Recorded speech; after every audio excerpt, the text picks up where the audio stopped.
Hey guys, welcome to another episode of the CoWorking Show. My name is Anna, I'm hosting this show, and this is the top one show for all the co-workers, remote workers, digital nomads, and the ones that want to become any of these.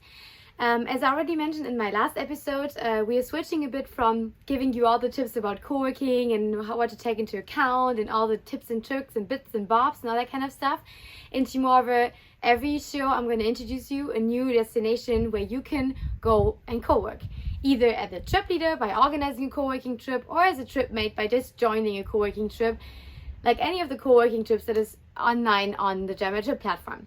So the destination that we're going to talk about today is actually where I am at right now, and I'm on Gran Canaria right now, so one of the Canary Islands. And this is why I want to present you this co-working destination today. So as last time, I just want to we're gonna start with different topics. First of all, okay, when you are planning a co-working trip on Gran Canaria, where do you want to live, or where should you live? So there are different options. On the one hand, of course, you can decide to go to Las Palmas, the capital, that is located in the north of the island. There you will mainly find most of the co-working spaces and more of the co-living spaces, and of course also the majority of the other co-workers and remote workers of the whole community. But of course, the Las Palmas is located close to the beach, but it is still a city.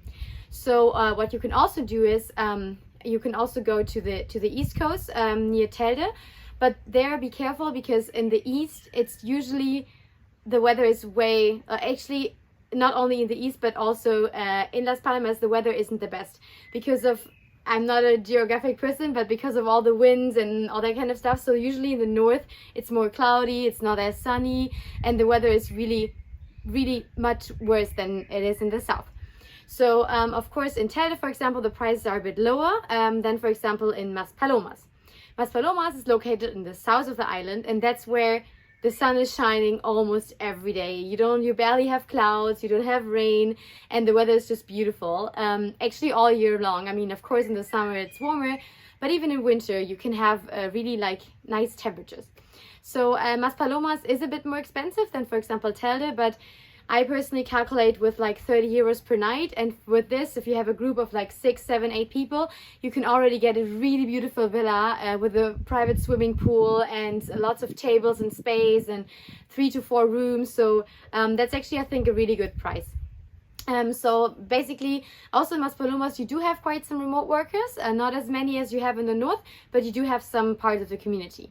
And of course, what you can also do in the south, there are the nice beaches, which brings me to my next topic: what you can do on Gran Canaria.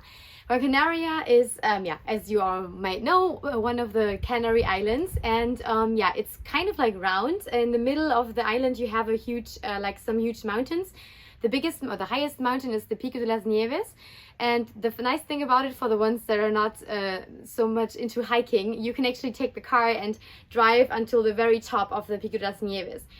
And from there you have just an amazing, incredible view over all the mountains around, and it's really nice. For sunset it's amazing, but also during the day it's just really nice views.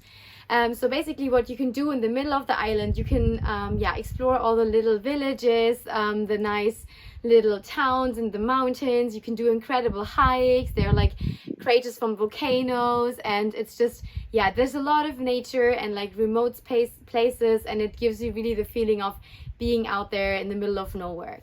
There are tons of different hiking routes, also with signs and with little numbers and all that kind of stuff. So even if you're not so much into hiking, you will always find a route that it's perfect for you. And I think one of my favorite villages in the mountains is Firgas, which is located, I think, 30 minutes from Las Palmas. It actually, it's just a cute town, but it has the Paseo de Gran Canaria, which means it's a little, it's a wall with little tiny, with a little tiny part with okay, we need to cut this. I think my the biggest highlight for me is definitely Furgas, which is a little cute town located now more in the north of the island. It's really cute because it has like a really beautiful fountain and really nice just a really nice atmosphere, and it's just really cute. And it has some elements from Seville in Spain, which is why I love it so much, because I lived in Seville for a year and it's still just my favorite city in the world, I think. So this is just about the middle of the island. Of course, in the south of the island you have beautiful beaches. So my favorite beach is Amadores Beach, which is I think from Maspalomas it's like 30 minutes ride. It's crystal clear water, and you have some sailing boats there, and there's some bars, some I don't know, ice cream stores, and it's just really clear water, and it's perfect to relax the whole day.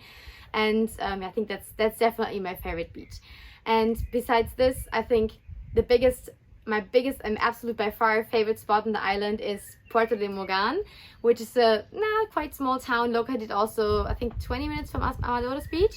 And this is just absolutely incredible. Like, I think I went there, I didn't have any expectations, and I was so flashed, because it's like tiny houses, all colorful, a lot of palm trees, like a lot of sailing boats. You can watch an incredible sunset there.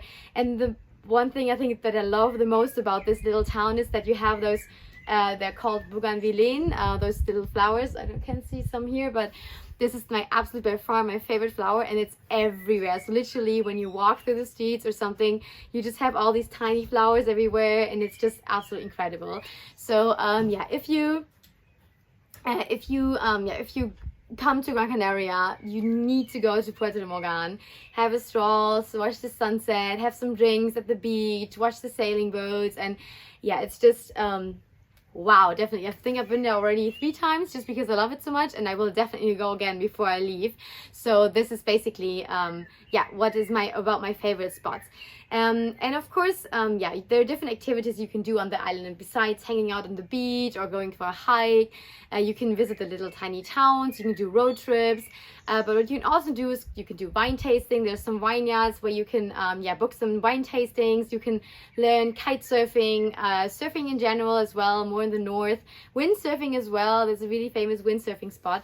So there are a lot of activities what you can do. Of course, you can also rent a sailing boat and sail around. So besides co-working, there are a lot of opportunities for you, what you can do on the island. But I think most important is that the island for co-working is just perfect, because you can get around. The prices are not really high, especially of course at the moment. You can negotiate really good. There are tons of huge villas, perfect for co-working, because I think if you haven't seen my previous episodes, it's just really important that you have enough space, that you have enough rooms to close, that everybody can concentrate, that the Wi-Fi is good. And this is all this you have on the island, and it's really nice. I mean, especially because the weather is so amazing, even in winter times, it's the perfect destination. And of course, there's always time to jump around a bit, to take a flight to Tenerife, to visit La Gomera or whatever. So you can always also like hop around between the islands. At the moment, the corona situation is also totally fine.